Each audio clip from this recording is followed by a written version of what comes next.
याद का शरीर से कोई कनेक्शन नहीं है, केवल मन बुद्धि से कनेक्शन है याद का। मन बुद्धि आपकी आत्मा को परिवर्तन है बस, उसका शरीर से कोई कनेक्शन नहीं है।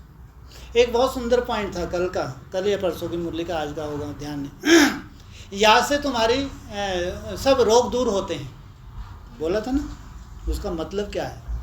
जबकि ब्रह्मा कुमारी कोई कम याद थोड़ी कर रही हैं भाई, लेकिन कितने रोग कितने हॉस्पिटल में जा रही हैं, और ये कहाँ पॉइंट भगवान का सार्थक हो रहा है?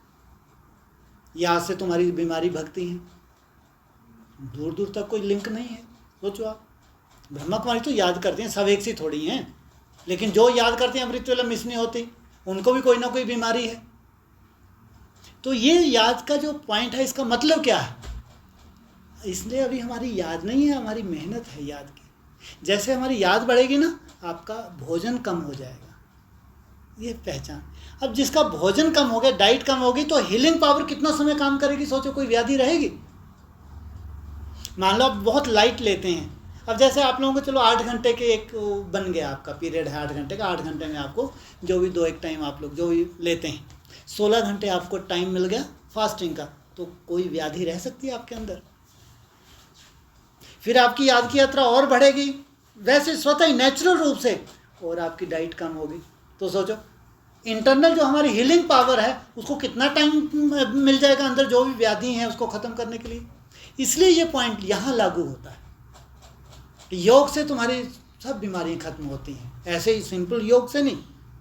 ये योग जितने तक बढ़ता जाएगा, तुम्हारी भूख कम होगी, भूख कम होगी, हीलिंग पावर तुम्हारी काम करेगी, हीलिंग पावर काम करेगी तो कोई व्याधि रह ही नहीं सकती।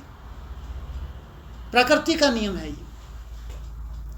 इसलिए ये पॉइंट ऐसे हमारी दुनिया में ये सब पॉइंट प्रैक्टिकल में होने वाले हैं। इसलिए फास्टिंग जो होती है वो दिल से करना। तो आप प्रकृति से जितना जितना जुड़ते जा रहे हैं ना, जितना जितना जुड़ते हैं, प्राकृतिक रूप से प्रकृति से जुड़ना, हमको कम से कम हमारे जो छोटा सा संसार है, इतनी समझ तो हम लोग को आ गई है, या और आ जाएगी आगे चल के, कि भूख और इच्छा है ना, इसको हम कैसे देखें?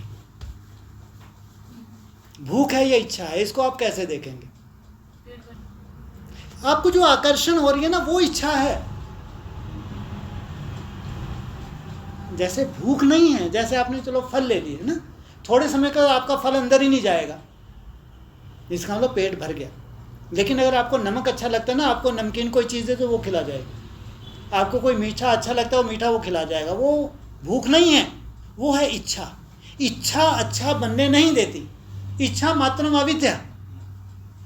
जिसको ये समझ आ गई कि हमको इच्छाओं से मुक्त होना है, तभी अतीन्द्रिय सुख मिलेगा, आगे चल के महसूस करे कि भूख तो कुछ है ही नहीं भाई, इतना लंबा चौड़ा शरीर, भूख तो बहुत कम है इसकी।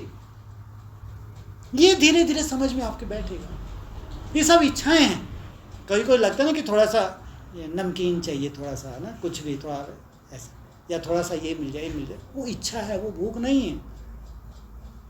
ये चीज़ जितनी समझ आपको बढ़ती जा रही है, उतना ही आपको समझ आएगी कि भूख आपकी बहुत कम है।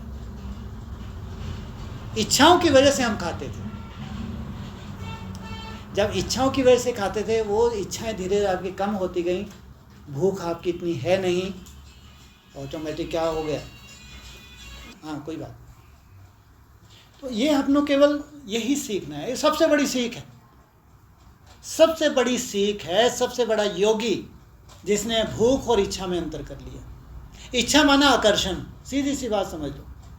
जैसे कोई चाय पीता है ना, कॉफ़ी पीता है ना, तो उसको आकर्षण होती है कि चाय नहीं छोड़ नहीं पा रहा मैं, क्योंकि उसकी तलब होती है, फिर पी लेता है वो। जैसे बीड़ी की तलब होती है, तम्बाकू की तलब होती है, नहीं छोड़ता हूँ उसे। ऐसे रोटी की भी तलब है, चावल है, रोटी है, मिर्ची है, मसाला, ये तलब है, ये इच्छा है।